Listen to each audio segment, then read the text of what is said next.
Hey, what's up everybody? True Boxing here. Thank you for coming back to get hit with the truth. So today we are doing the what's next on David Morrell Jr., the undefeated WBA regular super middleweight champ. And I'm not 100%, but I think he's either the regular champ at 175 now or the interim champion at the very least at 175 pounds. This is following his debut at 175 light heavyweight on August 3rd when he fought on the big Riyadh season undercard, the Crawford-Madrimov card, and defeated Hot Rod Kalajdzic for the vacant either interim or regular title at 175. Now, before we get into that, if you could smash the like button, leave a comment, or subscribe to the channel. I really do appreciate any and all support that I can get as I continue to build my channel here. So, Morrell moved up to 175. It looks like he's chasing Benavidez.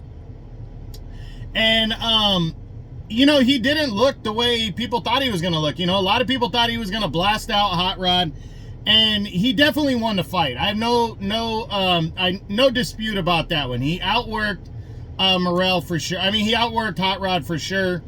But Hot Rod, as the fight progressed, Hot Rod started landing more and more shots and got himself into the fight more and more, and definitely made a great account of himself. I believe Morrell just deservingly got the unanimous decision, but I didn't think it was by wide margins. I'd say like 8 rounds to 4 in that area. So it wasn't the most explosive performance, but neither was Benavidez against Alexander Volcik, and Morrell doesn't have as much experience as a professional. So, you know, I don't want to take anything away from him. Like, even with Crawford, Benavidez, and Morrell, sometimes when you move up and make a debut in the weight class above, because you're trying to get adjusted to the weight class, your debut is you know, not the greatest, and then you look better as you get a better feel for the weight. So let's run through the top 10, though, and see what possibly could be happening next for Morrell following the win. Now, it really depends on if he's staying here at 175. We don't really know for sure if he's moving back down to 168 or if he's going to stay at 175. I personally think, and I'm going to discuss 175 because I don't see who out there at 168 really is going to want to fight him. He's a PBC guy. I don't see Caleb Plant, who's probably the top PBC guy there, fighting him. David Benavidez is only going to move back down to 168 for Canelo. And then Demetrius Andrade, who's with the PBC, I don't think, I mean, there was talks about him and Morrell, but I don't think Boo Boo wants that fight. So I'm going to say he's staying at 175 most likely. So let's take a look at the guys at 175 and see what could be possible. Starting with unified champ Arthur Beterbiev. Well, him and Bivol are fighting October 12th to determine the first ever undisputed champ at 175. Well, not first ever, but to determine the undisputed champion at 175, the first one of the 4-belt era. If Beterbiev beats Bivol, would he fight Morrell? No. If he loses to Bivol, would he fight Morrell? I don't think so, but I think it would be dependent on how he would lose to Bivol.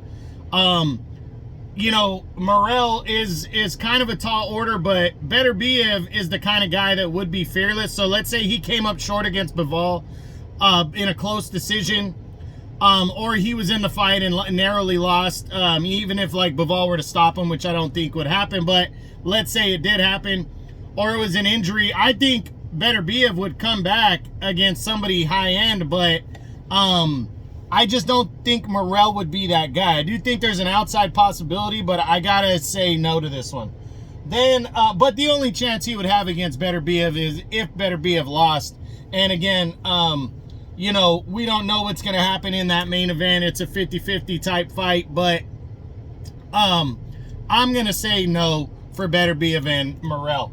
Then there's Dimitri Bivol. Win or lose, well, if Bivol beats Beterbiev to become undisputed champ, then the answer's flat out no. Now, if he loses a close fight or it's a really good fight, and he loses like by a late stoppage or he loses by a close decision, I could see Bivol and Morrell fighting. I could. I think Bivol is constantly looking for a big name opponent, so I could see him fighting Morrell. I do think there's a possibility of that.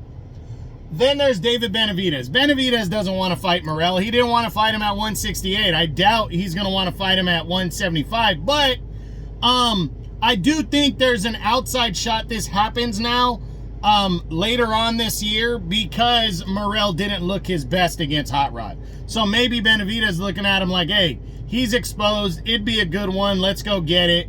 But I really don't think he'll take that fight. Then there's Anthony Yarde. I don't know if Yarde would take the fight. I don't know, though, because Anthony Yarde might be willing to fight Benavidez or Morrell now that neither one of them looked that great in their debut at 175, and Yarde wants the big names. He wants a big fight again. So I do think there could be a possibility that Yarde and Morrell take each other on.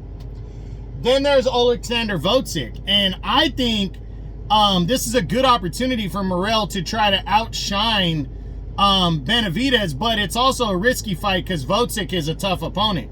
Would Vocic fight him? I don't know. It's a tough one to try to decide. But I think it's a good matchup, but I'd have to lean towards the less likely, but I do think there is some chance that this fight could happen.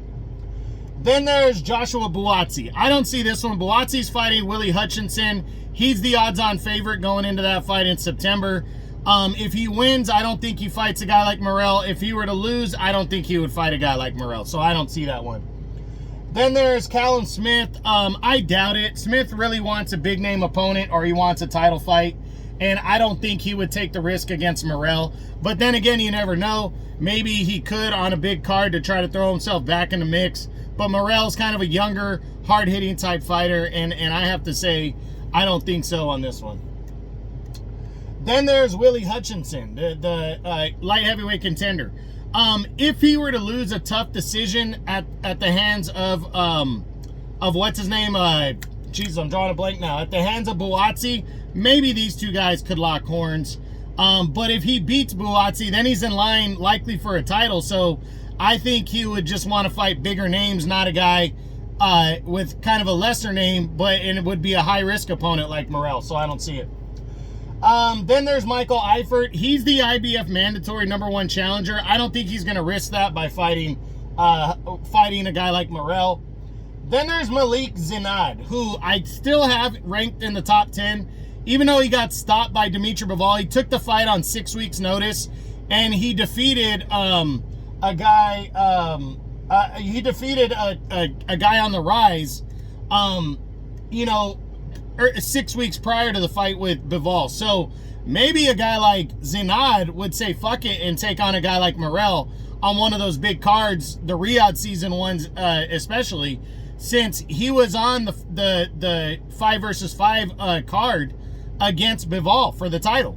So he might say fuck it and fight a guy like Morrell just to get himself back in the mix and to also shake off that loss because he did take it on 6 weeks notice. Then the guys outside of the top 10. Albert Ramirez. I think this one's possible because Ramirez is rated highly in the WBA and Morrell won either the interim or the regular belt. Ramirez is #2 in the WBA. So this one could be possible right here.